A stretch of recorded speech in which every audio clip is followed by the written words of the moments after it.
Katherine found the letter hidden among her mother's belongings. Her hands trembled as she opened it. The envelope had her name written in unfamiliar handwriting. Inside was a letter that would change everything. Her name is Margaret Wilson. If Katherine ever wants to find me. It was from her birth mother. After 28 years, Katherine finally had a name. Finally had a clue about where she came from. Her mind went back to childhood. She'd always asked Dorothy about her birth mother. "Mama, why did my real mommy give me away?" little Katherine would ask. Dorothy would hold her tight and say, "She loved you enough to give you a better life, sweetheart."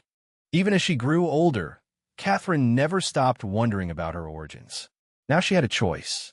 She could ignore the letter, or she could finally seek the truth. Katherine made her decision. She was going to find Margaret Wilson. She had no idea what she would discover, no idea what Margaret's story really was. But she needed to know the truth about her past. She needed to understand why she was given up. What Katherine was about to learn would change everything she thought she knew about family, about sacrifice, about love, and about the impossible choices young mothers sometimes have to make. This is Katherine's journey to discover the truth, a truth that would prove love comes in many forms. And sometimes the most painful decisions lead to the most beautiful outcomes. A story that will change how you see motherhood forever. Before we follow Katherine on this incredible journey, we'd love to know where you're watching from. Comment below with your state or country. And if you're ready for a story that will touch your heart, please like this video and subscribe for more amazing, true stories about faith, family, and love. Katherine Thompson had built a fulfilling life as a third-grade teacher at Riverside Elementary. Her students adored her gentle way of explaining difficult concepts and her patient smile when they struggled with their lessons.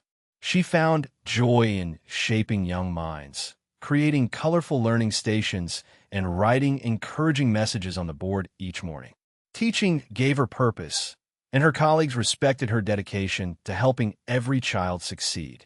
Katherine had always felt that nurturing others came naturally to her, perhaps because she understood what it meant to need guidance and support.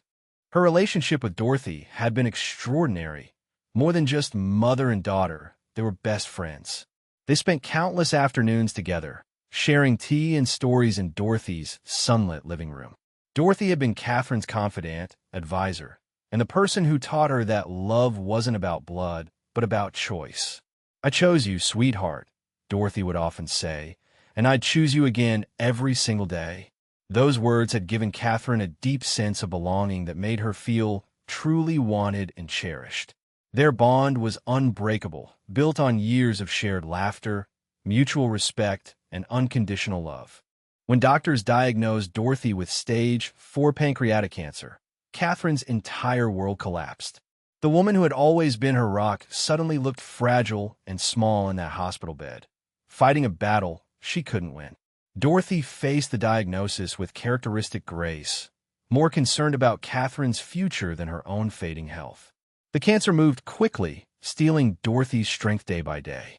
Katherine watched helplessly as the disease ravaged the woman who had given her everything. The inevitability of losing her mother was devastating, leaving Katherine feeling lost and alone in a way she'd never experienced before. Dorothy's death left Katherine completely devastated. The house felt impossibly empty without Dorothy's laughter echoing through its rooms. Katherine wandered through spaces that no longer felt like home, touching familiar objects that now seemed like artifacts from a life that had ended too soon. The silence was overwhelming. For the first time in her adult life, Katherine was truly alone, without the steady presence of the woman who had shaped her entire world.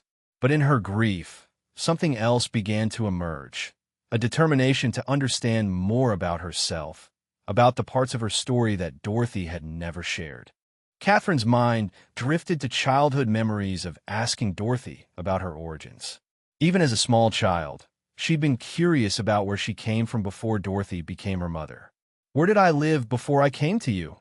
little Katherine would ask, nestled in Dorothy's arms during bedtime stories. She'd study Dorothy's face carefully, looking for clues in her expressions. Dorothy would stroke her hair gently and say, You came from love, sweetheart, and that's all that matters. But even then, Catherine's curious mind hadn't been completely satisfied with that gentle deflection, though she'd accepted it because she trusted Dorothy completely. As Catherine grew older, her questions became more specific and persistent. She'd approach the subject carefully, not wanting to hurt Dorothy's feelings, but unable to suppress her natural curiosity. "Do you know what my birth mother looked like?" she'd ask during quiet moments. "Do you think she was nice? Do you think she ever misses me?" Dorothy would pause in whatever she was doing, a thoughtful expression crossing her face. She'd sit down beside Catherine, taking her hands gently, and say, "I'm sure she was wonderful, honey, and I know she thinks about you every day." But Dorothy's answers always felt incomplete, like there was more to the story. During her teenage years, Catherine's questions intensified as she tried to understand her identity. "Mom, don't you think I have a right to know about my past?" she'd asked one evening, sitting on the porch swing with Dorothy. "What if my birth mother is looking for me, too? What if she wants to meet me?" Dorothy had been quiet for a long moment, staring out at the sunset. Finally, she'd said softly, "Sometimes the past is complicated, sweetheart. Your birth mother made a very difficult decision because she loved you. Maybe someday you'll understand, but for now, just know that you're exactly where you're supposed to be." Even as a young adult, Catherine had continued to press gently for information about her adoption. "I'm not trying to replace you, Mom," she'd assured Dorothy during one particularly emotional conversation. "You're my real mother in every way that matters. But I just need to know where I came from. I need to understand that part of myself." Dorothy had tears in her eyes as she'd replied, "I know, honey, and I understand why you need to know. Your birth mother, she was very young, and she was in a difficult situation. She wanted what was best for you." But Dorothy had always stopped there, never providing the details Catherine craved, always seeming to carry the weight of secrets she couldn't share. Throughout all these conversations over the years, Dorothy had been consistently evasive but never dismissive. She'd answer Catherine's questions with love and patience, but always in generalities that left Catherine with more questions than answers. Dorothy would hug her tight after these discussions, as if trying to pour all her love into Catherine to fill the spaces where information was missing. "You are so loved, Catherine," she'd whisper, "by me and by the woman who gave you life. Never doubt that." Catherine had always sensed there was more to the story, but she'd respected Dorothy's boundaries, trusting that her mother had good reasons for keeping certain details private. Now, with Dorothy gone and the mysterious letter in her possession, Catherine felt that same determination rising within her, the same curiosity that had driven her questions throughout her childhood and adolescence. But this time, there was no one to deflect her inquiries with gentle words and warm hugs. This time, Catherine would have to find the answers herself. The letter had given her what Dorothy never could: a name, a location, and the possibility of finally understanding the complete story of where she came from. Despite her grief, or perhaps because of it, Catherine felt ready to take the brave step Dorothy had always seemed reluctant to encourage. Catherine spent the entire night analyzing every detail of the letter she'd found among Dorothy's belongings. The handwriting was careful and deliberate, written in blue ink that had faded slightly with time. The return address read, Margaret Wilson, 1247 Oak Street, Springfield, with a phone number beneath it. Catherine traced the letters with her finger, wondering about the woman who had written her name so many years ago. This was her first real clue about her birth mother. Not just a name, but an actual address where she might still live. The letter was dated 28 years ago, but Catherine felt an overwhelming need to follow this lead, no matter where it might take her. Catherine's first instinct was to research everything she could about Margaret Wilson online. She spent hours searching social media platforms, public records, and professional directories, looking for any trace of the woman who might be her birth mother. The search results showed several Margaret Wilsons in the Springfield area, but one stood out: a nurse who worked at Springfield Regional Hospital. Catherine's heart raced as she found a professional photo on the hospital's website. The woman had kind eyes and graying brown hair, and something about her face seemed familiar, though Catherine couldn't be sure if it was wishful thinking or genuine recognition. This had to be her, Margaret Wilson, registered nurse, cardiac care unit. The emotional preparation for this meeting felt overwhelming. Katherine changed clothes 3 times, unsure what was appropriate for meeting your birth mother for the first time. Should she look professional? Casual? She settled on a simple blue dress that Dorothy had always said brought out her eyes. As she brushed her hair, Katherine wondered what Margaret would think of her. Would she be proud of the woman Katherine had become? Would she see any resemblance? Would she even want to meet her at all? The question swirled in Katherine's mind as she tried to calm her nerves. She practiced what she might say. "Hello, I'm Katherine. I think you might be my birth mother." The words felt strange and inadequate for such a momentous occasion. The drive to Springfield took 45 minutes, but it felt like the longest journey of Katherine's life. She'd called in sick to work, something she rarely did, but this was too important to postpone. As she drove, Katherine rehearsed different scenarios in her head. What if Margaret was working? What if she refused to see her? What if she denied being her birth mother? Katherine's hands trembled slightly on the steering wheel as she passed the "Welcome to Springfield" sign. There was no turning back now. She'd come too far and waited too long to let fear stop her from finally getting the answers she'd sought her entire life. The GPS directed her toward the hospital district, and Katherine felt her heart rate increase with each turn. Springfield Regional Hospital was larger than Katherine had expected, a sprawling complex of interconnected buildings with multiple entrances. She parked her car and sat for a moment, staring up at the imposing structure. Somewhere inside this building was Margaret Wilson, possibly going about her daily routine, completely unaware that her biological daughter was about to walk through those doors. Katherine took several deep breaths, tried to steady her nerves. She thought about Dorothy's encouraging words over the years. "You're braver than you know, sweetheart. When the time comes to face something difficult, you'll find the strength." Katherine hoped Dorothy had been right. She grabbed her purse, checked her appearance one more time in the rearview mirror, and stepped out of the car. The hospital lobby bustled with activity. Visitors carrying flowers, medical staff in scrubs, patients being wheeled to appointments. Katherine approached the information desk, her heart pounding so loudly she was sure others could hear it. The receptionist, a middle-aged woman with a friendly smile, looked up expectantly. "I'm looking for Margaret Wilson," Katherine managed to say, her voice stronger than she felt. "She's a nurse in the cardiac care unit." The receptionist checked her computer and nodded. "She's working today. Take the elevator to the 4th floor and follow the signs to the cardiac wing. But visiting hours don't start until—" "I'm not exactly a visitor," Katherine interrupted gently. "It's personal." The receptionist seemed to understand and gave her directions without further questions. The elevator ride to the 4th floor felt endless.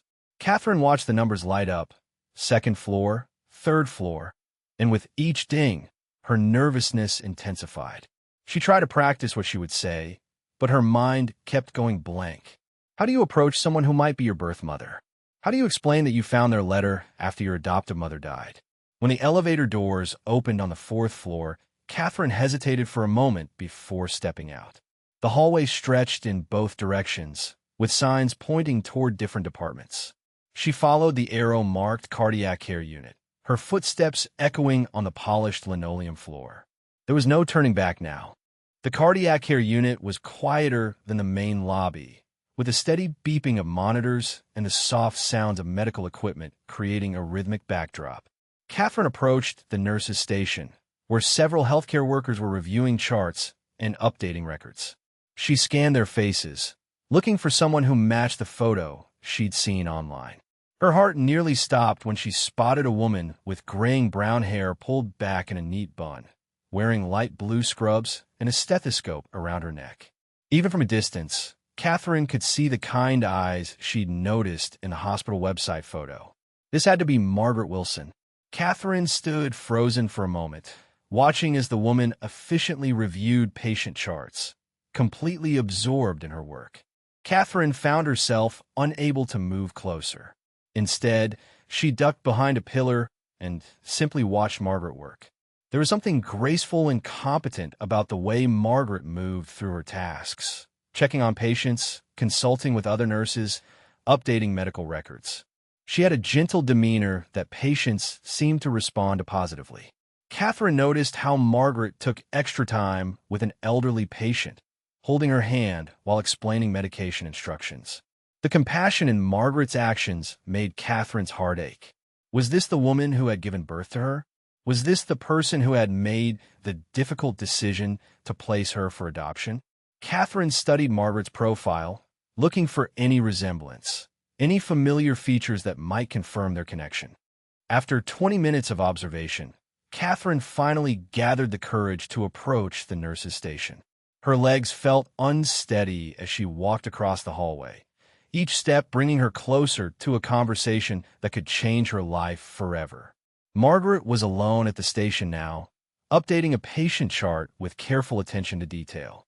Katherine stopped a few feet away, her mouth suddenly dry. "Excuse me," she said softly, her voice barely above a whisper. "Are you Margaret Wilson?" Margaret looked up from her work, and Katherine felt a jolt of recognition. Not because she remembered this face, but because she was looking into eyes that seemed somehow familiar, as if she were seeing a reflection of something she'd always carried within herself, but never quite understood. Margaret looked up from her patient chart, and the moment her eyes met Katherine's, her face went completely white. The clipboard slipped from her hands, clattering to the floor as papers scattered around her feet. For several seconds, neither woman moved or spoke. Margaret's hand flew to her throat, and Katherine could see her chest rising and falling rapidly as if she were struggling to breathe.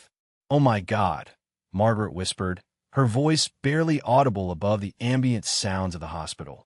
The recognition in Margaret's eyes was immediate and unmistakable. She knew exactly who Katherine was without any introduction being necessary. Time seemed to stand still as 28 years of separation compressed into this single, overwhelming moment of reunion. Katherine stood frozen, unsure how to respond to Margaret's obvious shock. Part of her wanted to turn and run, to pretend this moment had never happened, but her feet seemed rooted to the spot. I think you might be my birth mother," Katherine finally managed to say, though the words felt inadequate for the magnitude of what was happening. Her voice cracked with emotion as she continued. "I found a letter among my adoptive mother's belongings. A letter you wrote 28 years ago." Margaret's eyes filled with tears, and she pressed her hand to her mouth as if trying to contain a sob. Katherine could see other nurses glancing in their direction, sensing the emotional intensity of the moment, but not understanding its significance. "Katherine," Margaret breathed, and hearing her name spoken by this woman sent chills down Katherine's spine. "You're so beautiful. You're so—" Margaret's voice broke completely, and tears began streaming down her cheeks. She took a tentative step forward, then stopped herself, as if uncertain whether she had the right to come closer. "I never thought. I hoped, but I never imagined this day would actually come." Margaret's hands trembled as she wiped her eyes, trying to compose herself in the professional environment of the hospital. "I've thought about you every single day for 28 years. Every birthday, every Christmas, every milestone I imagine you reaching. I wonder what you looked like, what kind of person you'd become, whether you were happy." The reunion was everything Katherine had imagined and nothing like she'd expected. The hospital corridor suddenly felt too public, too exposed for such an intimate moment. Margaret glanced around nervously, aware that their emotional encounter was drawing attention from colleagues and patients alike. I can't believe you're here," Margaret said, her voice still shaky with emotion. "I can't believe you found me." Katherine felt overwhelmed by the intensity of Margaret's reaction. This wasn't the cool, distant woman she'd sometimes imagined in her darkest moments. This was someone who had clearly carried the pain of their separation for decades. Could we talk somewhere more private?" Katherine asked, her own voice barely steady. "There's so much I need to understand." Margaret nodded quickly, wiping her eyes and trying to regain her professional composure. "My shift doesn't end for another hour, but I can take my break now," she said, her voice stronger but still emotional. "There's a quiet corner in the cafeteria where we can talk." As they walked through the hospital corridors, Katherine noticed that Margaret kept glancing at her sideways, as if trying to memorize every detail of her appearance. Neither woman knew what to say during the short walk. The silence felt heavy with 28 years of unspoken words, unanswered questions, and suppressed emotions. Catherine's mind raced with everything she wanted to ask, while Margaret seemed to be struggling with disbelief that this moment was actually happening. They found a quiet table in the corner of the hospital cafeteria, away from the main flow of foot traffic. Margaret sat down heavily, as if her legs could no longer support her, while Catherine perched nervously on the edge of her chair. The cafeteria buzzed with normal activity around them. Medical staff grabbing quick meals, visitors taking coffee breaks. But their table felt like an island of intense emotion in a sea of ordinary life. Margaret stared at Catherine with wonder and pain in her eyes. "I can't get over how much you look like," she started, then stopped herself abruptly. Catherine leaned forward eagerly. "Like who? Like you? Like my father?" But Margaret's expression suddenly became guarded, and Catherine sensed there were complicated layers to this story that she hadn't anticipated. Margaret was quiet for a long moment, staring down at her hands clasped tightly on the table. Catherine could see the internal struggle playing out on her face, the desire to share everything warring with some deeper pain or fear. "Catherine," Margaret finally said, looking up with eyes that held decades of sorrow, "there's so much you don't know. So much I need to tell you about why I had to let you go." Her voice carried a weight that made Catherine's stomach tighten with apprehension. "I was so young when I had you. So young and so scared and so alone." Margaret's voice broke again, and she took a shaky breath before continuing. "The circumstances of your birth, they were complicated. More complicated than you might be prepared to hear." Catherine felt a mix of fear and determination rising in her chest. After 28 years of wondering, she was finally going to get answers, no matter how difficult they might be to hear. "I need to know the truth," Catherine said firmly, surprised by the strength in her own voice. "I've waited my entire life for this moment. I've imagined every possible scenario, and I'm prepared for whatever you need to tell me." She reached across the table, stopping just short of touching Margaret's hand. "Please don't protect me from the truth anymore. I'm not a child. I can handle whatever happened." Margaret looked at her with a mixture of admiration and heartbreak, as if seeing not just the baby she'd given up, but the strong woman that baby had become. Margaret took a deep, shuddering breath and seemed to gather her courage. "I was 16 when I found out I was pregnant with you," she began, her voice barely above a whisper. 16 years old, from a family that had very little money and very strong opinions about right and wrong. Catherine felt her heart clench at the image of Margaret as a frightened teenager. "Your father," Margaret paused, pain flickering across her features. "Your father was my boyfriend at the time. When I told him about the pregnancy, he left town the very next day. I never saw him again." The raw pain in Margaret's voice made Catherine's eyes fill with tears. This wasn't the story she'd imagined. This was the story of a young girl abandoned and alone, facing an impossible situation with no support system. Margaret continued, her voice growing stronger with each word, as if finally sharing this burden was giving her strength. "My family, we lived in poverty, Catherine. Real poverty. My parents both worked multiple jobs just to keep food on the table for my 3 younger siblings. When they found out I was pregnant, they were devastated. Not just because of the shame, though that was part of it in those days, but because we literally couldn't afford another mouth to feed." Catherine listened with growing understanding and heartbreak, beginning to grasp the impossible situation Margaret had faced. "They told me I had 2 choices: find a way to give the baby to a family who could provide what we couldn't, or—" Margaret's voice trailed off, but Catherine understood. The weight of what Margaret was revealing began to settle on Catherine's shoulders. This wasn't a story of abandonment, but a story of impossible choices made by someone who was barely more than a child herself. Margaret's voice trembled as she continued her story, each word seeming to cost her tremendous effort. "Catherine, I need you to understand what life was like for my family back then. We lived in a 2-bedroom trailer on the outskirts of town. My father worked construction when he could find work, and my mother cleaned houses for wealthy families. Some weeks, we survived on nothing but rice and beans because that's all we could afford. Margaret paused, her eyes distant as she remembered those difficult times. When I told my parents I was pregnant, my mother cried for 3 days straight.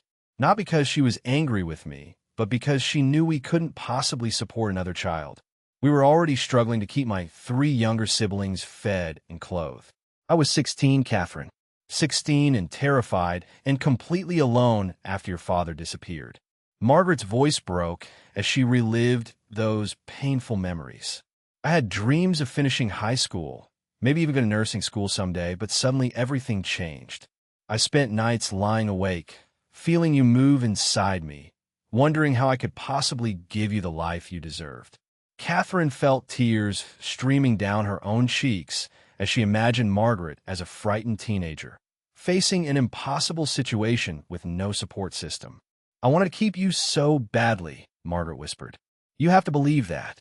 Every fiber of my being wanted to hold on to you forever. But I knew that wanting something and being able to provide it are two very different things. Margaret wiped her eyes and continued, her voice growing steadier as she shared the burden she'd carried alone for so long. My parents researched adoption agencies for weeks, trying to find one that would ensure you went to a loving family who could give you opportunities we never could. They weren't trying to get rid of you, Katherine. They were trying to save you from a life of poverty and struggle. The social worker showed us profiles of potential families, and when we saw Dorothy and Robert Thompson's application, we knew immediately. Margaret's eyes lit up slightly at the memory. Dorothy was a teacher, and Robert was an accountant. They had a beautiful home, stable jobs, and they'd been trying to have children for years. Most importantly, you could see the love and kindness in their faces, even in their photograph. The adoption agency arranged for us to meet Dorothy and Robert before you were born, Margaret continued, a bittersweet smile crossing her face. I was 7 months pregnant, and I remember Dorothy's eyes lighting up when she saw me. She asked if she could feel you kicking, and when I said yes, she placed her hands on my belly so gently, like you were already precious to her. Margaret's voice became warm with the memory, despite her tears. She promised me that you would always know you were adopted, that she would tell you about the love that led to your placement with them. She promised you would have every opportunity to grow and thrive and become whatever you wanted to be. That promise gave me the strength to make the hardest decision of my life. Margaret's composure finally broke completely as she reached the most difficult part of her story. The day you were born was the most beautiful and most heartbreaking day of my life, she sobbed. You were perfect, Katherine. Absolutely perfect. The nurses let me hold you for 2 hours before. She couldn't finish the sentence, overcome by the memory of having to let go. I memorized every detail of your face, every tiny finger and toe. I whispered to you about how much I loved you and how sorry I was that I couldn't keep you. I told you that someday, when you were old enough to understand, I hoped you'd forgive me for making this choice. The raw pain in Margaret's voice was almost unbearable to witness, and Katherine realized she was seeing the depth of love that had motivated her birth mother's sacrifice. Giving you to Dorothy and Robert was like tearing my heart out of my chest, Margaret continued through her tears. But I knew I was giving you life, real life, with opportunities and stability and love that I couldn't provide at 16 with no money and no support. I watched Dorothy cradle you so carefully, and I saw the way Robert's eyes filled with tears when he looked at you. I knew you were going to be cherished. Margaret took several deep breaths, trying to compose herself enough to continue. The hardest part was walking out of that hospital with empty arms. I felt like I was leaving a piece of my soul behind. My mother had to practically carry me to the car because I could barely walk. For months afterward, I would wake up in the middle of the night, thinking I heard you crying, reaching for you in my sleep. Please understand, Katherine, Margaret said urgently, leaning forward and finally reaching across the table to touch Katherine's hand. I didn't give you up because I didn't love you. I gave you up because I loved you more than my own life. I was willing to live with the pain of missing you every single day if it meant you could have the childhood you deserved. Her grip on Katherine's hand was gentle but desperate, as if she were afraid Katherine might disappear if she let go. I was 17 years old when I signed those adoption papers, and it was the most mature, selfless decision I'd ever made in my life. It was also the decision that broke me into pieces that took years to put back together. Margaret's eyes searched Catherine's face for any sign of understanding or forgiveness. Katherine sat in stunned silence, absorbing the magnitude of what Margaret had shared. This wasn't the story of abandonment she'd sometimes imagined in her darkest moments. This was a story of impossible love and sacrifice. "You were just a child yourself," Katherine whispered, her voice thick with emotion. "You were barely older than some of my students." The full weight of Margaret's situation was beginning to sink in. A 16-year-old girl, abandoned by her boyfriend, from a family struggling with poverty, making an impossibly mature decision to ensure her baby's future. "I can't imagine the strength it must have taken," Katherine continued, squeezing Margaret's hand. "I can't imagine how much pain you must have carried all these years." Margaret's relief at Catherine's understanding was palpable. "There hasn't been a single day in 28 years that I haven't thought about you," she said, her voice steadier now. "I wondered if you were healthy, if you were happy, if Dorothy and Robert were good parents to you. I prayed every night that you were thriving, that my decision had been the right one." She paused, studying Catherine's face with wonder. "And looking at you now, seeing the beautiful, articulate, compassionate woman you've become, I know it was. Dorothy did an incredible job raising you. You're everything I hoped you would become and more." The validation in Margaret's voice was tinged with both pride and sadness, the complex emotions of a mother who had watched her child grow up from a distance through hope and imagination alone. Katherine leaned back in her chair, her mind reeling from everything she'd learned. The story was so different from what she'd imagined, and yet it made perfect sense. Margaret hadn't been a careless teenager who didn't want responsibility. She'd been a young woman who loved her unborn child enough to make the most difficult sacrifice imaginable. "I need some time to process all of this," Katherine said honestly, her voice gentle but overwhelmed. "This changes everything I thought I knew about my adoption, about you, about the circumstances of my birth." She looked at Margaret with new eyes, seeing not just her birth mother, but a woman who had carried tremendous pain with grace and dignity for nearly 3 decades. "But I want you to know that I don't blame you. I could never blame you for loving me enough to want what was best for me." Margaret took a deep breath and continued her story, her voice growing stronger as she shared the burden she'd carried alone for so long. "After you were born, I made myself a promise that I would become someone worthy of you," she said, her eyes reflecting years of hard work and determination. "I finished high school while working 2 part-time jobs, cleaning offices at night and serving breakfast at a diner on weekends. My parents thought I was crazy, pushing myself so hard when I was barely 18, but I had a purpose now. I had to become the person who could have raised you if circumstances had been different." Margaret's hands trembled slightly as she recalled those difficult years. "Every late night studying, every double shift I worked, every sacrifice I made was for you. Even though you weren't with me, you were my motivation for everything. I enrolled in community college while still working multiple jobs," Margaret continued, her voice filled with pride despite the pain. "My guidance counselor told me I was being unrealistic, that someone from my background should focus on more practical goals. But I knew I had to become a nurse. I don't know how to explain it, but after giving birth to you, after experiencing that profound love and loss, I felt called to care for others." Margaret paused, gathering her thoughts.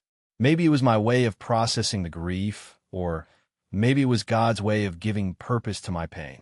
I would study until 3 in the morning, then get up at 5 for my morning shift at the diner. I lived on coffee and determination for 3 years straight, but I made it through the nursing program.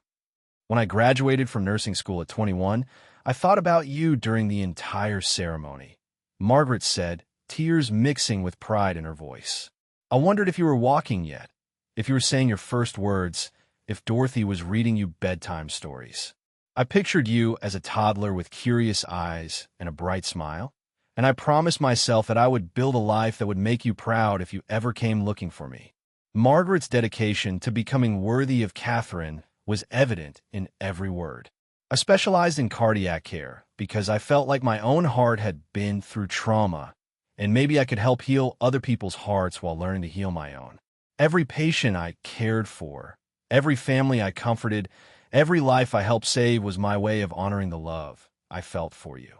Margaret reached in her pocket and pulled out a small, worn notebook that looked like it had been carried everywhere for years.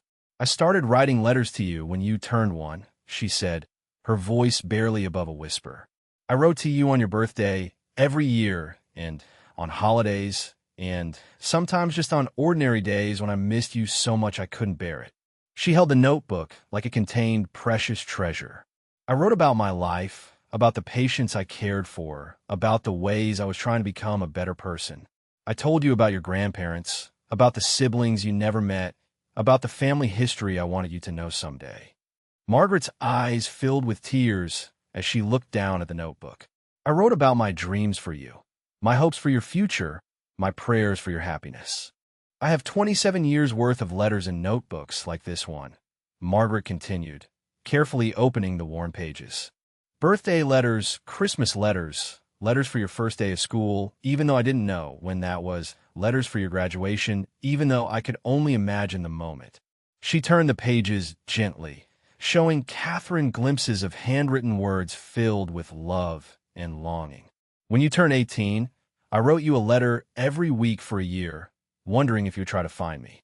When you turned 21, I imagined you graduating from college and wrote about how proud I was of the woman I believed you were becoming. Margaret's voice cracked with emotion.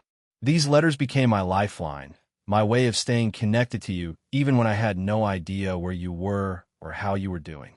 The hardest part wasn't just missing you, Margaret continued, her voice heavy with years of suppressed pain. It was not knowing if I had made the right choice. There were nights when I would lie awake wondering if you were happy, if Dorothy and Robert were good parents to you, if you felt loved and wanted. I wondered if you ever thought about me, if you blamed me for giving you up, if you understood that it came from love rather than rejection. Margaret's hands shook as she spoke. I would see children on the playground who were about your age and wonder if one of them might be you. I would look for red hair like yours in crowds, hoping for just a glimpse of the child I'd given life to but couldn't keep. The raw honesty in Margaret's voice revealed the depth of her daily struggle with the decision she'd made. I became the best nurse I could possibly be because I felt like I owed it to you, Margaret said, her voice filled with passionate conviction. Every life I helped save, every family I comforted during their darkest moments, every patient who recovered because of the care I provided, it all felt like a way of earning the right to be your mother, even from a distance. Margaret looked directly into Katherine's eyes. I worked double shifts whenever they were available, not just for the money, but because staying busy helped keep the grief at bay. I volunteered at free clinics on my days off. I mentored young nurses who reminded me of myself at that age. I tried to live a life that would make you proud if you ever learned about it. The loneliness was overwhelming sometimes, Margaret admitted, her voice barely audible. I dated a few people over the years, but I could never fully commit to anyone because part of my heart was always with the daughter I'd given up. How do you explain to someone that you think about a child you haven't seen in decades every single day? How do you tell them that you measure every decision against what would make that child proud of you? Margaret's vulnerability was raw and heartbreaking. I never married, never had other children. Not because I didn't want to, but because no one could understand the space you occupied in my heart. You were my first love, my greatest sacrifice, my biggest regret, and my proudest accomplishment all at the same time. I dreamed about this day for 28 years, Margaret said, her voice filled with wonder and fear. I imagined what you would look like, what you would sound like, whether you would be angry with me or understanding. I rehearsed conversations in my head, practicing what I would say if you ever found me. But nothing I imagined prepared me for the reality of seeing you walk up to that nurse's station and hearing you say my name. Margaret's eyes searched Katherine's face desperately. I need you to know that letting you go was the hardest thing I've ever done, but it was also the most loving thing I knew how to do at the time. I was 17 years old, terrified, and alone, but I loved you enough to want more for you than I could provide. Katherine sat in stunned silence, trying to process the magnitude of everything Margaret had shared. The image of her birth mother as a dedicated nurse, writing letters for decades, living a life shaped entirely by love for a daughter she couldn't keep, was overwhelming. "You never stopped being my mother," Katherine finally whispered, her voice thick with emotion. "All these years, you never stopped loving me, never stopped thinking about me, never stopped trying to be worthy of me." The revelation that Margaret had built her entire adult life around honoring the daughter she'd placed for adoption was staggering. Katherine realized she wasn't just meeting her birth mother. She was meeting a woman who had never stopped being a mother, even without a child to raise. Katherine sat in silence for several minutes, her mind swirling with conflicting emotions. Everything she thought she knew about her adoption had been turned upside down in the span of an hour. Margaret wasn't the careless teenager she'd sometimes imagined in her darker moments. She was a woman who had sacrificed everything, including her own happiness, to ensure Katherine had a better life. The anger Katherine had sometimes felt about being given away was dissolving, replaced by a profound sadness for the young girl who had made such an impossible choice. "I need some time to process all of this," Katherine said finally, her voice shaky with emotion. "This is so much more complicated and heartbreaking than I ever imagined. You were just a child yourself when you made this decision. I don't know what I expected to feel when I found you," Katherine continued, wiping tears from her eyes. "Part of me was angry, part of me was curious, part of me was scared. But I never expected to feel this overwhelming sadness for what you went through." She looked at Margaret with new eyes, seeing not just her birth mother, but a teenager who had been forced to grow up too quickly and make adult decisions with no support system. "You gave up everything, your youth, your dreams, your chance at a normal teenage life, because you loved me. That's not abandonment, that's sacrifice." Katherine's voice cracked with emotion as the full weight of Margaret's story settled in her heart.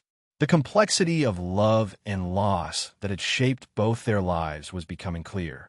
When Margaret's break was almost over, they walked slowly back through the hospital corridors together. The silence between them was no longer awkward. It was contemplative, filled with the weight of shared understanding rather than years of separation. Katherine found herself studying Margaret's profile as they walked, looking for similarities, for connections she'd never known existed. Would you like to meet somewhere again?" Katherine asked hesitantly as they approached the cardiac unit. "Maybe somewhere more private, where we can talk without interruption?" Margaret's face lit up with hope and relief. "I would love that more than anything," she replied softly. "I have so much more I want to share with you, so many stories about your extended family, so many questions about the amazing woman you've become." 2 days later, Katherine found herself standing outside Grace Community Church on Oak Street, following an address Margaret had given her. What she hadn't expected was to discover that this was the same church she'd been attending for the past 3 years since moving to her apartment across town. Katherine stared at the familiar building in amazement, realizing that she and Margaret had been worshiping in the same sanctuary, perhaps even sitting in the same pews, without ever knowing about their connection. The irony was overwhelming. After 28 years of separation, they'd been in the same sacred space, praying to the same God, possibly even praying for each other without realizing it. Katherine felt a chill run down her spine as she considered the possibility that divine providence had been at work long before she'd found Margaret's letter. Katherine entered the familiar sanctuary with a new sense of wonder. She'd sat in these pews countless times, finding comfort in the sermons about forgiveness and God's plan, never knowing that her birth mother might be sitting just a few rows away. As she looked around the space she knew so well, Katherine tried to imagine Margaret sitting here, carrying the weight of her secret and the pain of missing the daughter she'd given up. Had Margaret looked at young women in the congregation and wondered if any of them might be Katherine? Had she prayed for guidance about whether to search for the daughter she'd placed for adoption? The thought that they'd been so close for years without knowing it felt like more than coincidence. It felt like the beginning of healing that had been years in the making. Pastor James welcomed Katherine into his office with a warm smile she'd come to know over the past 3 years. She'd called ahead, asking if she could speak with him about a family situation, and he'd immediately made time for her. "Pastor James," Katherine began, her voice trembling slightly, "I've discovered something that I'm struggling to understand, and I could really use some spiritual guidance." She told him about finding the letter, about meeting Margaret, about learning the truth of her adoption story. Pastor James listened with the patient attention that had made him such a trusted counselor to his congregation. "What troubles me most," Katherine continued, "is trying to understand how to forgive and heal from something that wasn't really anyone's fault. How do you process grief and gratitude at the same time?" Pastor James leaned forward with understanding in his eyes. "Katherine, what you're describing sounds like the complex emotions that come with recognizing God's hand in difficult circumstances," he said gently. "Sometimes the most profound acts of love require the greatest sacrifice, and sometimes we don't understand the purpose behind our pain until years later." He paused, choosing his words carefully. "Your birth mother's decision to place you for adoption wasn't a rejection. It was an act of profound love. And your adoptive mother's decision to keep that letter suggests she understood that someday you might need to understand that love for yourself." Pastor James's words resonated deeply with Katherine, helping her begin to see her story not as a series of losses, but as a testament to the different ways love can manifest in impossible circumstances. "Katherine," Pastor James said softly, "there's something I think you should know. I've been the pastor here for 15 years, and Margaret Wilson has been a member of this congregation for almost 12 years. She's one of our most dedicated volunteers. She helps with our ministry to young mothers in crisis, and she's never missed a prayer meeting." Katherine's eyes widened in shock as the implications hit her. "You mean she's been here, in this church, all this time?" Pastor James nodded gently. "She sits in the third pew on the left side, usually arrives early for the 9 a.m. service. She's a woman of deep faith who has always seemed to carry a quiet sadness, though she's never spoken about the source of it. The revelation that Margaret had been so close, that they'd been part of the same faith community without knowing it, felt like confirmation that their reunion was meant to happen when it did." "Pastor James," Katherine said, her voice filled with wonder, "would it be possible for Margaret to join us? I think I'm ready to see her again, and somehow it feels right to have that conversation here, in the place where we've both been seeking guidance without knowing it." Pastor James smiled warmly and reached for his phone. "I'll call her right now. I have a feeling she'll want to be here." As they waited for Margaret to arrive, Katherine sat in the peaceful sanctuary, praying for wisdom and understanding.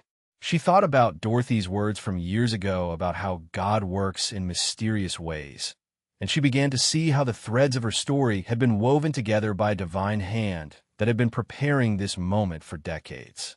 When Margaret arrived 30 minutes later, she was carrying a larger wooden box that Katherine hadn't seen before. "I brought the letters," Margaret said simply, her voice full of emotion. "All 27 years of them. I thought maybe you'd like to see them, to understand how present you've always been in my life, even when you weren't physically with me." Katherine's breath caught as she looked at the box, realizing it contained nearly 3 decades of a mother's love expressed in words her daughter had never been meant to read. "I'd like that very much," Katherine whispered, as they sat together in the sanctuary where they'd unknowingly shared space for years. Katherine felt the beginning of a healing she hadn't known she needed. The pain of separation was still there, but it was being transformed into something that felt like the foundation for a new kind of relationship built on truth, understanding, and a recognition that love had been present all along. Margaret's hands trembled as she opened the wooden box, revealing hundreds of letters organized by year in neat bundles tied with ribbon. Each bundle represented a year of Katherine's life that Margaret had missed, but had commemorated through words written in solitude and love. "I started writing these when you turned 1, Margaret said softly, pulling out the first bundle. "I didn't know if I'd ever give them to you, but I needed to feel connected to you somehow. Writing these letters became my way of being your mother from a distance." The letters were written on different types of paper, some on hospital stationery during quiet night shifts, others on personal notepaper at home, all filled with the careful handwriting of a woman pouring her heart onto pages that might never be read by their intended recipient. Margaret carefully unfolded the first letter, dated exactly 1 year after Catherine's birth. "My dearest Catherine," she read aloud, her voice thick with emotion. "Today you turn 1 year old, and I wonder if you're walking yet. I imagine you taking your first steps toward Dorothy with that determined look I remember seeing in your eyes even as a newborn." Margaret paused, tears making her voice unsteady. "I hope you know how much you are loved. I hope Dorothy sings to you the way I used to sing to you when you were in my womb. I work in the cardiac unit now, taking care of people's hearts, because you taught me what it means to love someone so much that your heart breaks open with the intensity of it." Catherine listened in stunned silence, hearing the voice of a young mother desperate to maintain connection with her lost child. Margaret pulled out another bundle, this one tied with a blue ribbon and labeled age 5 to 7. "These were some of the hardest letters to write," she admitted, carefully selecting one from the middle of the bundle. "Dear Catherine, today I saw a little girl at the grocery store who looked about 6 years old, and she had red hair like yours. She was holding her mother's hand and asking a million questions about everything she saw, and I thought, that's what my Catherine must be like." Margaret's voice broke as she continued reading. "I wanted to follow them through the store, just to imagine what it would be like to answer your questions, to see the world through your curious eyes. Instead, I bought you a birthday present, a children's book about a brave little girl, and donated it to the library in your name, hoping somehow the universe would guide it to you." "The teenage years were particularly difficult to write about," Margaret continued, selecting a letter from a bundle marked age 16. "My darling Catherine, you're 16 today, the same age I was when I had you. I wonder if you understand yet how young 16 really is, how impossible it feels to make life-changing decisions when you're barely old enough to drive a car." Margaret's voice grew passionate as she read. "I pray that you never have to make the choices I made at your age. I pray that you get to be a teenager, to worry about homework and friends and school dances, not about adult responsibilities that should never fall on young shoulders. I hope Dorothy and Robert are giving you the carefree adolescence I couldn't provide." Catherine realized she was hearing not just letters, but the prayers of a mother who had sacrificed her own youth to ensure her daughter could have one. Margaret carefully opened a letter marked high school graduation with shaking hands. "My beautiful Catherine, today you graduate from high school, and I am so proud of you even though I can only imagine this moment." Margaret's voice filled with pride despite her tears.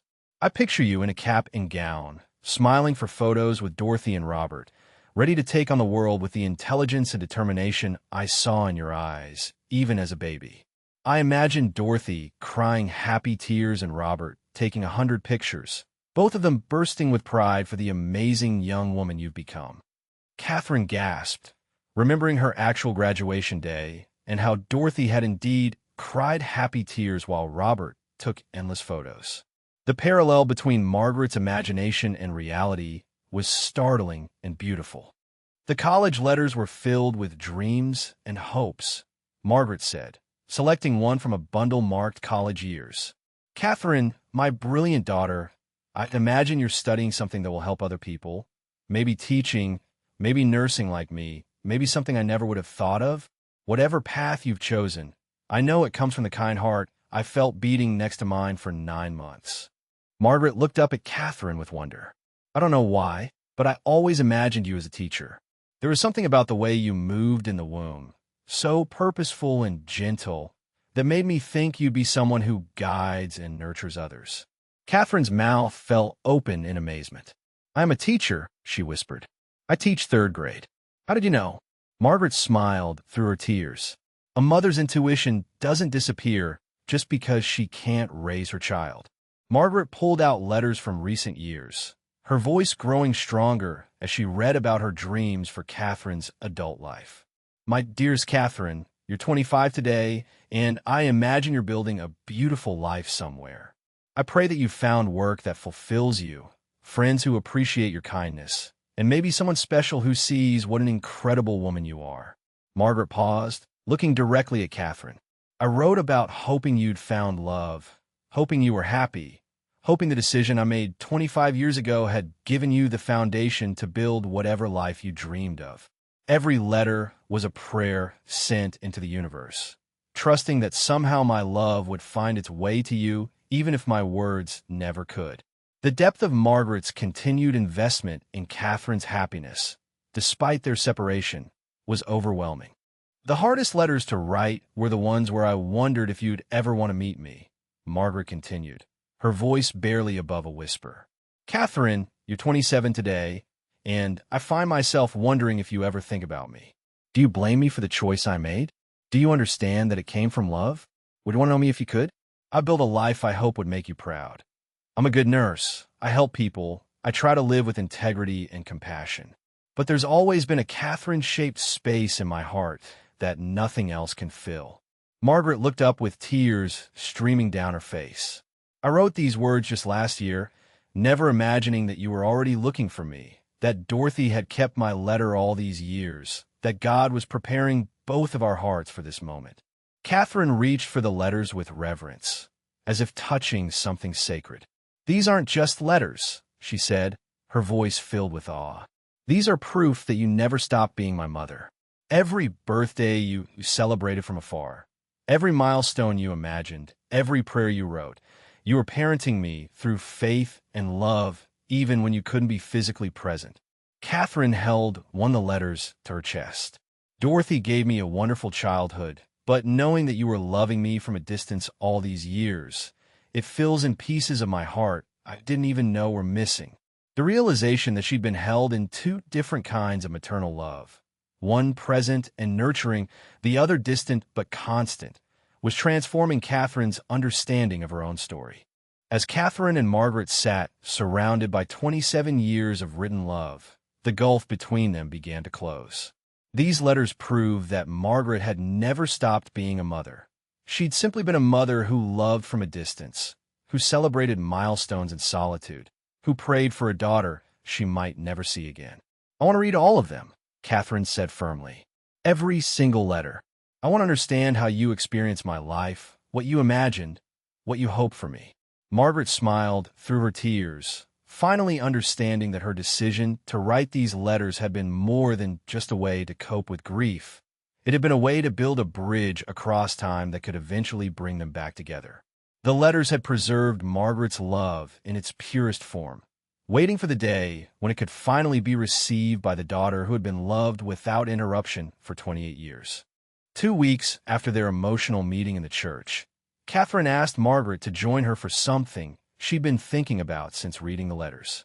They walked slowly through Restwood Cemetery, carrying white roses and baby's breath toward Dorothy's gravesite. Katherine had visited this peaceful place many times since Dorothy's death, but today felt different. Today she was bringing Margaret to meet the woman who had raised the daughter Margaret couldn't keep. I need Dorothy to meet you, Katherine explained as they approached the familiar headstone. She was the most important person in my life, and now I understand that you were too, just in a different way. It feels important that the two women who love me most should somehow be connected. Margaret walked quietly beside her, clearly nervous about this symbolic introduction to the woman who had fulfilled the role she'd had to give up. Katherine knelt beside Dorothy's gravestone and carefully arranged the white roses they brought. "Hi, Mom," she said softly, her voice carrying the same warmth she'd used when Dorothy was alive. "I brought someone special to meet you. This is Margaret, my birth mother, the woman who wrote that letter you kept all these years." Katherine's voice grew emotional as she continued. "I think you always knew this day would come, didn't you?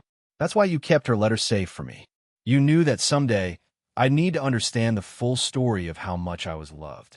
Margaret stood quietly nearby, tears streaming down her face as she watched Katherine honor the woman who had given her the childhood Margaret couldn't provide. The gratitude in Margaret's eyes was profound and humbling. Margaret stepped forward, her voice trembling with emotion as she addressed Dorothy's gravestone directly. "Dorothy, I don't know if you can hear me, but I need to thank you for giving Katherine the life I couldn't provide. You raised my daughter to be everything I dreamed she would become: kind, intelligent, strong, and full of love." Margaret's voice broke as she continued. When I placed Katherine in your arms 28 years ago, I was trusting you with the most precious thing in my life. You didn't just keep that trust. You exceeded every hope I had for her future. Margaret knelt beside the gravestone, placing her hand gently on the carved name. Thank you for loving her enough to keep my letter. Thank you for understanding that someday she might need to know about the love that led to her adoption. Thank you for being the mother I couldn't be. Dorothy, I want you to know that Katherine is extraordinary, Margaret continued, her voice growing stronger. She's a teacher, just like you were. She has your patience and kindness, but she also has a determination that I recognize from my own family. She's become the perfect blend of the nurturing you gave her and the strength she inherited from me. Margaret looked up at Katherine with wonder. I can see so much of you in her. The way she thinks before she speaks, the way she cares so deeply about others, the way she faces difficult situations with grace. You didn't just raise her. You shaped her into someone who could handle learning the truth about her past with wisdom and compassion. Katherine felt overwhelmed by hearing Margaret acknowledge Dorothy's influence while also recognizing traits that came from her biological heritage. They sat together on a nearby bench, both processing the emotional significance of this moment. I think Dorothy would have liked you, Katherine said thoughtfully. She always said that love comes in many forms, and that the most important thing was recognizing it when we see it. She would have understood that what you did came from love, not rejection. Margaret smiled through her tears. I hope so. I've always wondered what she thought of me, whether she saw me as someone who abandoned her daughter or someone who made a sacrifice for her daughter's benefit. Katherine reached for Margaret's hand. She kept your letter for 28 years. She could have thrown it away, could have pretended it never existed. But she kept it safe until I was ready to understand what it meant. That tells me everything about what she thought of you. I'm beginning to understand that I didn't lose a mother when you placed me for adoption, Katherine said, her voice filled with new clarity. I gained two mothers who loved me in different ways. Dorothy loved me by raising me, by being present for every scraped knee and bedtime story and graduation ceremony. You loved me by making sure I had the opportunity to experience all of those things with someone who could provide what you couldn't. Katherine's eyes filled with tears as the full picture became clear. Dorothy gave me my childhood, my education, my foundation. You gave me life and then made sure that life could flourish. Neither of those gifts is more important than the other. They're both essential parts of who I became. Margaret looked at Katherine with amazement, realizing that her daughter had found a way to honor both mothers without diminishing either. What happens now? Margaret asked quietly, hope and uncertainty mixing in her voice. I don't want to disrupt the life you've built, but I also don't want to lose you again now that I've found you.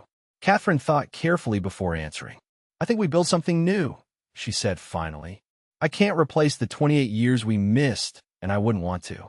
Dorothy will always be my mom. She earned that title through years of love and presence. But you're my mother too, in a different but equally important way. Maybe we can figure out what that looks like together. Margaret's relief was visible as Katherine continued. I want to know about my extended family, about my medical history, about the parts of myself that come from you. And I want you to know the woman I've become, to be part of my life going forward. As they walked back toward the cemetery entrance, Katherine felt a sense of completion she hadn't expected. The anger and confusion she'd carried about her adoption were transforming into gratitude for the complexity of love that had shaped her life. I want to meet my grandparents, Katherine said as they reached their cars. I want to understand where I come from, what my family history looks like. And I want them to meet the granddaughter they never got to know, but helped create through their influence on you. Margaret's face lit up with joy. They're going to be so proud of you, Katherine. So proud and so amazed that their granddaughter turned out to be everything they dreamed of when they made the difficult decision to support the adoption. The prospect of expanding her family to include people she'd never known existed felt exciting rather than overwhelming. For the first time since they'd met, Katherine and Margaret embraced. It wasn't the desperate hug of reunion, but the gentle embrace of two people who had found their way to understanding and acceptance. "Thank you," Katherine whispered, "for loving me enough to let me go, and for never stopping love me even when I was gone." Margaret held her daughter carefully, marveling at the woman she'd become. "Thank you for finding me," Margaret replied. "Thank you for understanding, for giving me the chance to be part of your life now." As they held each other, both women felt the beginning of a new kind of relationship. Not the mother-daughter bond that might have been, but something uniquely their own, built on truth, understanding, and the recognition that love had been present all along. Before they parted that day, they made plans for Sunday dinner the following week. "I make a terrible meatloaf, but I make excellent conversation," Margaret said with a laugh, the first truly light-hearted moment they'd shared. Katherine laughed too, feeling the natural ease that was beginning to develop between them. "I'll bring dessert and stories about my students. I have a feeling you'll love hearing about the kids I teach." As they drove away in separate directions, both women carried with them the understanding that they were beginning a new chapter in their relationship. It wouldn't erase the years of separation, but it would honor both the sacrifice that had made Katherine's life possible and the love that had never wavered despite the distance between them. 6 months after their reunion, Katherine and Margaret found themselves working side by side in the kitchen of Grace Community Church, preparing meals for the Young Mother Support Program. What had started as Margaret's solo ministry had blossomed into something they shared, combining Katherine's natural teaching abilities with Margaret's years of experience helping young women in crisis. "I never imagined when I started this program that I'd one day be working alongside my own daughter," Margaret said, smiling as she watched Katherine patiently explain budgeting basics to a 17-year-old mother. "It feels like everything came full circle. The pain I experienced led me to help others, and now that help has become something we can offer together." Katherine looked up from her conversation with the young mother and smiled back, understanding that their work here wasn't just about helping others. It was about healing their own story through service. Katherine had a natural gift for connecting with the young mothers who came to the program. "I understand feeling scared about the future," she told a nervous 18-year-old who was struggling with whether to parent or consider adoption. "The most important thing to remember is that whatever decision you make, it needs to come from love, love for yourself, and love for your baby. There's no shame in admitting when you need help, and there's no shame in making choices that others might not understand." Margaret watched from across the room, amazed at how Katherine intuitively knew exactly what these young women needed to hear. It was as if all the pain from their own story had been transformed into wisdom that could help others navigate similar difficult circumstances. For the first time since Katherine had found her, Margaret felt ready to share her own story with the young mothers in their program. 28 years ago, I was 16 and facing an unplanned pregnancy," she began, her voice steady despite the emotion in her eyes. "I was terrified, alone, and convinced that I had ruined my life and my baby's future. I thought I had only 2 choices: keep a baby I couldn't properly care for, or place her for adoption and live with the guilt forever." The young women in the circle listened intently, some of them facing similar impossible decisions. "What I learned is that love isn't always about keeping someone close. Sometimes love means making sure they have opportunities you can't provide. And sometimes, if you're very blessed, you get a second chance to know that person when you're both ready for it." Katherine and Margaret had developed a presentation they gave together to young women facing unplanned pregnancies, offering a perspective that no one else could provide. The view from both sides of an adoption decision made with love. "We're not here to tell you what to choose," Katherine explained to a group of teenagers and young women. "We're here to tell you that whatever you choose, it's possible for that choice to be made with love, and it's possible for beautiful things to grow from difficult decisions." Margaret continued, "Katherine and I lost 28 years together, but we both lived good lives during those years. I became a nurse, she became a teacher, and now we're together again, using our story to help others. Our separation was painful, but it wasn't wasted." Their message was clear. Difficult circumstances didn't have to define the future, and love could find a way to heal even the deepest wounds. The Sunday dinners that had started as tentative meetings had evolved into a cherished weekly tradition. Katherine and Margaret moved around Margaret's small kitchen with growing familiarity, setting the table and preparing a meal together like they'd been doing it for years instead of months. "I love that we're creating new traditions," Katherine said as she arranged the flowers she'd brought from her garden. "Dorothy and I had our traditions, and now you and I are building our own." Margaret smiled as she pulled a casserole from the oven. "I used to imagine Sunday dinners with you when I wrote those letters. I picture us talking about your week, sharing stories, just being together. The reality is even better than what I imagined." These simple domestic moments felt precious to both of them, ordinary activities made extraordinary by their reunion. Katherine had brought photo albums to share with Margaret, filling in 28 years of milestones that Margaret had only been able to imagine. "This is my first day of kindergarten," Katherine said, pointing to a picture of herself in a blue dress with a gap-toothed smile. "Dorothy said I was so excited I could barely sleep the night before." Margaret studied each photo carefully, memorizing details she'd missed the first time around. "You look so confident and happy," she observed. "Even as a little girl, you had this sense of purpose about you." Katherine turned the page to show pictures from school plays, birthday parties, family vacations, all the normal childhood experiences that Margaret's sacrifice had made possible. "I want you to see that your decision gave me this," Katherine said softly. "A childhood full of love and opportunities and security.